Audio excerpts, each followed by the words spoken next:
أوروبي، ليش براغا في هذا الوقت بالتحديد؟ والله نحن أسامة مثل ما ذكرت نحن مشينا يعني فترة طويلة على المدرسة الأوروبية.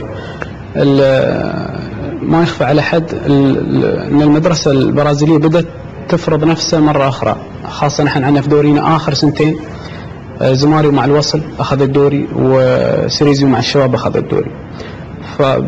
قبل مرحلة زماريو مع الوصل كان الأوروبيين مسيطرين تقريبا بشكل يمكن استمرت 10 سنوات وشلنا مدربين أوروبيين ليأخذون بطولة الدوري عندنا نحن في الإمارات، وحتى المدربين الأوروبيين على مستوى العالم غير الإمارات.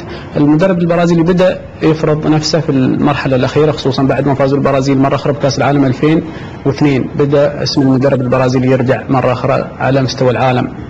والدليل ان سولاري بدا الان اللي راح يدرب مثلا تشيلسي في فتره من الفترات المدربين البرازيليين اختفوا على الانديه الكبيره على مستوى العالم.